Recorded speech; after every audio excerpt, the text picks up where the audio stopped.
If you look at the raw feed of current global events, the geopolitical friction, the volatile markets, the sudden shifts in mass sentiment, it appears chaotic, almost random, but there is an underlying architecture to that noise. We don't use astrological language here to make fatalistic predictions of doom. Instead, we use it as a symbolic operating system, a way to map the overarching weather of human consciousness. For the week beginning July 26, 2026, that weather pattern is highly specific.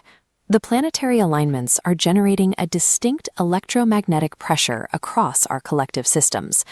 By observing this geometric blueprint, we step back from daily anxiety. The global mood stems from a contrast. Rigid institutions struggle, while grassroots groups reorganize. The planetary positions form strict angular relationships, aspects, which map directly onto these societal pressures. To decode the collective sentiment for the days ahead, we aren't pulling daily horoscopes. We are mapping the precise celestial geometry, the specific tensions and harmonies driving the public mood. We begin with the angles of friction.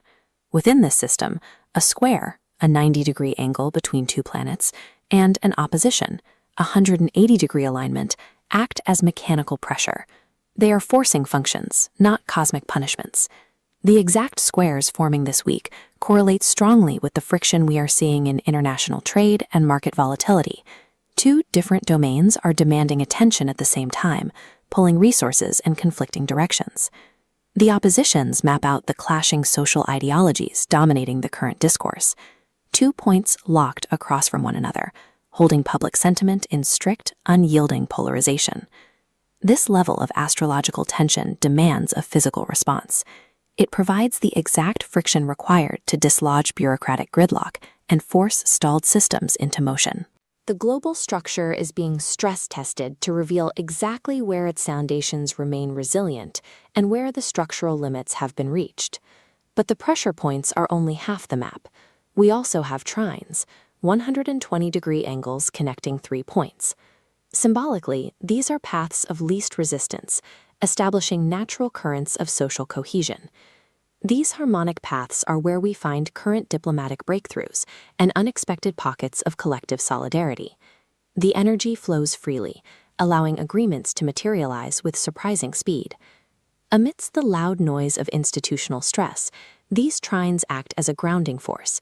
They provide a quiet, stabilizing emotional baseline for the broader public. It is the contrast between the two that balances the global mood. The sharp demand of the square forces growth, while the flowing relief of the trine offers the collective the stamina to handle it. By identifying these trines, we can pinpoint the exact areas where collective healing, community action, and diplomatic agreements are most likely to find success in the days ahead. To fully understand July 26th, we have to scale out. We are currently moving through the broader eras defined by the cosmic egg model, slow-moving, long-term historical cycles that frame our modern era. The anchor for these long cycles is the conjunction. When two slow-moving outer planets occupy the same space, they merge, planting the seed for a major generational transition in global power. The rapid tensions and harmonies of this specific week do not operate in a vacuum. They are the small gears inside the machine, catching and turning the massive wheel of this larger epoch. The events unfolding around us right now are specific, necessary activations. They are doing the granular work required to push a multi-year civilization transition forward. So the macro outlook for the close of July is clear. We are navigating a distinct cocktail of intense geopolitical friction, perfectly balanced by deep underlying social resilience.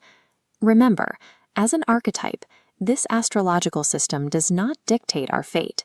The transits do not strip us of our human agency, nor do they guarantee our collapse.